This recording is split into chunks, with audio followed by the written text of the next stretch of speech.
네, 매주 금요일 주시장을 냉철히 분석하고 좋은 투자 전략을 제시해 주시는 분이죠. 유한타증권 압구정본부 이경주 부장께서 직접 스튜디오에 나와 계십니다. 안녕하십니까, 부장님. 네, 안녕하세요. 뭐 오늘 일단 반등세 보이니까 조금 마음은 편합니다. 네, 네. 특히 최근 들어서 시장에 약간 변화가 있다면 외국인 투자가들이 시장이 좋든 좋지 않든 매수에 계속 나서고 있는 모습 보이고 있지 않습니까? 네. 외국인들의 매수 연속성 어떻게 보십니까? 일단은 기관들이 어떤 이유 때문에 판다라는 생각을 한 것 같아요. 이번 주 보게 되면 외국인들이 계속적으로 코스피에서 매수가 들어오게 있습니다. 또한 반면에 이제 기관 쪽에서 매도가 나가는데 뭐 나중에 말씀드리겠지만 뭐 여러 가지 이유들이 있었죠. 뭐 금융기관 차익 매매도 있었었고 다른 뭐 LG 에너솔루션 관련돼서 자금에 엑시트하는 부분들도 있었습니다. 그런데 결국 중요한 거는 외국인이 기조적으로 살 수 있는가를 보게 되면 펀더멘탈적인 부분에 좀 받쳐줘야 되지 않을까 생각을 하고 있고요. 환율과 미 국채 금리가 저는 그 중요한 포인트가 아닐까 생각을 하고 있습니다. 최근 들어서 미 국채 금리는 이제 박스권 상단이 이제 1.73% 정도까지 올렸고 원달러 기준 보더라도 1200 한 2, 3원 정도까지 오르면서 사실은 박스권 상단에 위치해 있는 상황입니다. 그래서 결국은 향후에도 이런 일시적인 기관들의 매도세가 없더라도 외국인이 사기 위해서는 이런 것들이 안정이 돼야 되는데 오늘 저녁에 이제 미국 그 고용지표 발표가 있어요. 예상치는 41만 명인데 이거와 유사한 수준이 나오느냐 아니면 이걸로 훨씬 더 많이 나오느냐에 따라서 조금 더 변동이 있을 것 같고요. 만약에 유사한 수준이 나온다라고 하면 사실 그동안 여러 가지 악재들과 또 수급적인 부분들에서 매도세가 나갈 부분들은 나갔기 때문에 추가적으로 이제 나가기보단 들어올 확률이 높지 않을까 개인적으로 생각을 하고 있어서 좀 기대하는 바는 오늘 저녁에 고용지표 이후에도 외국인들이 기조적으로 살 수 있는 그런 좀 환용, 그러니까 대외적인 환경이 좀 안정되었으면 하는 바람을 가지고 있습니다. 네, 외국인 추가 매수를 조금 더 기대해 볼 수 있겠다라고 하셨고요. 네, 네. 오늘 또 마침 삼성전자가 4분기 잠정 실적을 발표했습니다. 네, 네. 4분기 매출은 컨센서스를 좀 유지를 했는데 영업이익이 다소 좀 밑돌면서 좀 떨어졌죠. 아쉽긴 합니다만 네. 주가는 오히려 더 반등세를 보여주고 있거든요. 이와 함께 SK하이닉스도 더 크게 좀 올라가고 있는데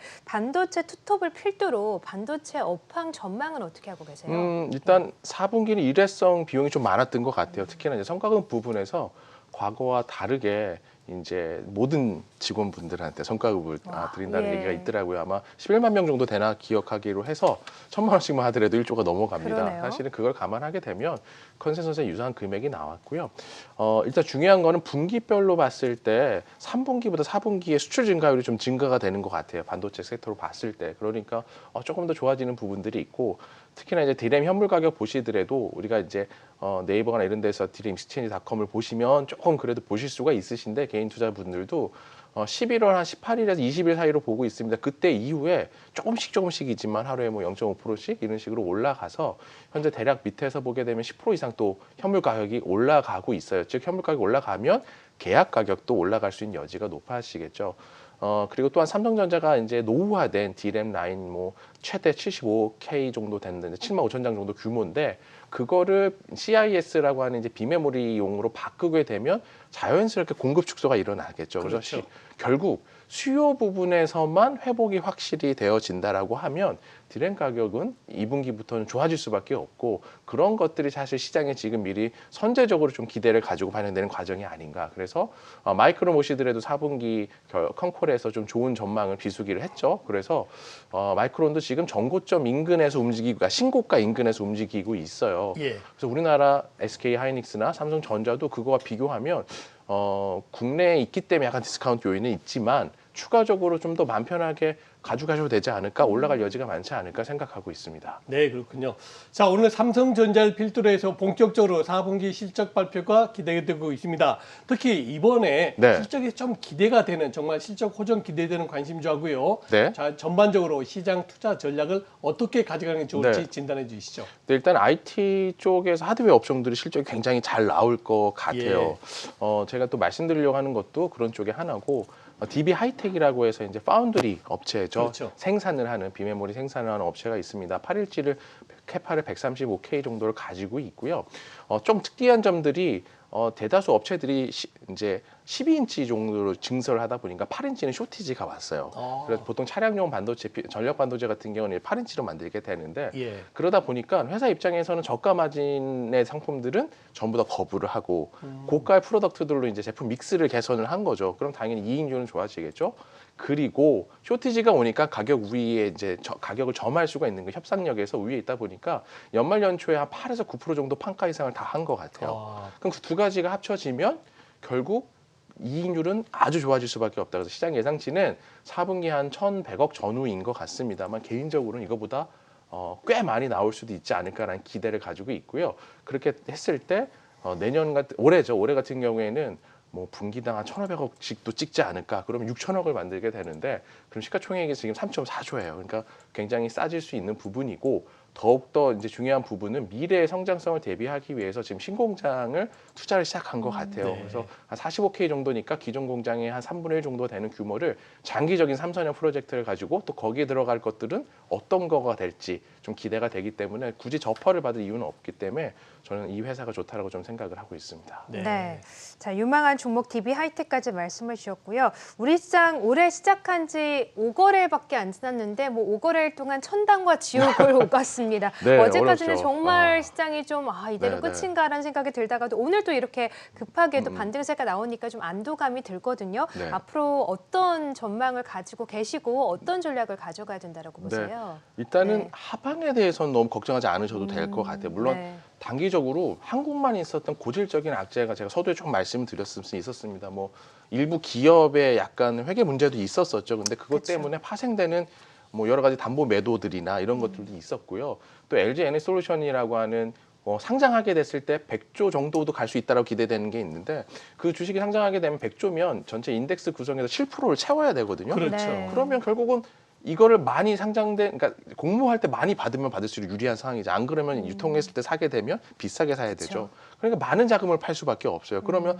빠져 있는 종목들을 팔 것이냐, 많이 오른 종목들을 이제 팔 것이냐, 많이 오른 종목들을 팔았겠죠. 그러겠죠. 거기다가 이제 12월 한 8일 정도부터 금융투자 쪽에서 이제 배당을 노리고서 들어오고 그 자금들이 한 7.5조 들어온 것 같아요. 그런데 29일부터 매도를 시작해서 지금까지 한 7조 가까이 거의 판 것 같습니다. 그런 악재들이 있다 보니까 대외 변수에 너무나 한국이 취약해서 맞아요. 단기 급락이 나왔고요. 자, 지금부터 보시게 되면 LG 에너솔루션도 이제 수요 예측이 들어가게 되면 그 전에 현금을 다 마련해 놔야 되는 부분이죠.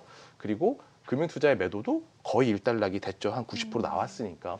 그러니까 사실 수급적인 국내 악재가 더 나쁘게 나올 것들이 이제는 크지 않다. 그러니까 네. 걱정할 필요가 없다 생각하고요. 또 대차제도표 관련해서 금리 인상도 4번 한다, 조기 테이퍼링 한다, 뭐 이런 것들은 특히 대차제도표가 악재가 됐죠. 왜냐하면 직접적인 방법으로 돈을 빼내가는 방법이긴 하지만 결국 시장이 오픈이 됐잖아요. 네. 그러면 지금 사실 두려운 거는 이제 남아있는 게 고용지표와 물가지표밖에 없지만 이미 센 파도는 겪었기 때문에 그런 걸로 인해서 잔파다가 오더라도 더 이상 흔들리지 않을 거라 생각을 하고 있습니다. 그래서 큰 틀에서 보면 시장은 한 7.5% 정도의 평균적인 이런 이벤트 때 변동성을 가지고 있어요. 그래서 3,050부터 한 2,900 사이에서는 즉 2,950 이하로 되면 매수를 해야겠죠. 그럼 네. 박스권 매매가 필요하고요. 코스닥도 이제 1,040 정도 인근에서 고점이 만들어졌기 때문에 약간 7.5 정도를 하게 되면 한 970, 960 정도가 될 것 같아요. 예. 그 수준부터에서는 매매를 하는 그러니까 박스권 트레이딩에 좀 올해는 집중하셔야 되지 않을까 생각하고 있습니다. 네, 그렇군요. 자, 이제 우리 시청자분들이 가장 기다리는 시간입니다. 유한타증권의 이경주 부장께서 최근에 가장 주목하시는 투자 유망주 어떤 종목인가요? 네, 일단은 실적주들 위주로 접근을 하고 있어요. 이런 변동성에서 사실 성장주들이 견디기가 어려우실 수 있는 상황이기 때문에 그래서 PSK 홀딩스라는 회사를 말씀을 드리려고 합니다. 시가총액이 3,600억이고요. 현금이 자사주가 약 한 1,300 정도가 있고 PSK 지분을 한 32% 가지고 있어서 현재 가격을 감안하게 되면 2,200 정도입니다. 그러면 약 한 3,500억 정도의 가치이기 때문에 시가총액과 크게 차이가 나지 않죠. 그래서 예. 굳이 계산을 한다라 그러면 기존에 가지고 있는 현금이나 자사주 혹은 지분들을 50% 할인을 해볼게요. 그러면 대략적인 시가총액이 한 1,800억 정도가 나오는데 이 회사의 본업을 지금 보게 되면 분기별로 계속 좋아지고 있어요. 1분기 적자였었는데 2분기 39억, 3분기 67억, 4분기는 105억이 넘어갈 것 같아요. 물론 4분기 일시적인 물량이 좀 더 많은 부분이 있지만 그걸 빼더라도 내년에 한 260억, 270억 정도가 나오게 되면 PR로 따지게 되면 아까 그런 일시적인 것들을 제외했을 때 6, 7배 정도 수준이 되거든요. 네. 쉽게 리플로우 장비라는 걸 맞는데 최근에 보시게 되면 이제 CSG라 그래서 환경오염 인식에 굉장히 민감하죠. 근데 플럭스라고 하는 환경오염 물질을 최소화시킨 신공정 리플로우 장비를 해외 비메모리 업체들의 특히나 이제 강점을 가지고 있게 특히 선진국일수록 그런 거에 대한 규제가 까다롭잖아요. 그래서 네. 그런 거다 보니까 매출처가 국내뿐만 아니라 해외에도 그 다양화되고 있고 또 후공정의 반도체 투자가 지금 굉장히 늘어나고 있어요. 네. 그러다 보니까 본업 자체도 굉장히 좋아질 수 있는 밖에 없기 때문에 IT 섹터에서 또 이제 후공정 반도체 섹터에서 PSK 홀딩스 보시면 좋으실 것 같습니다. 네. 최근 주가 흐름도 상당히 좋았고 며칠 조정받고 오늘 또다시 또 네. 9% 넘게 오르고 있네요. PSK 홀딩스 주목해 보도록 하겠습니다. 자, 지금까지 유한타증권 압구정본부의 이경준 부장님과 함께했습니다. 말씀 고맙습니다. 네, 감사합니다.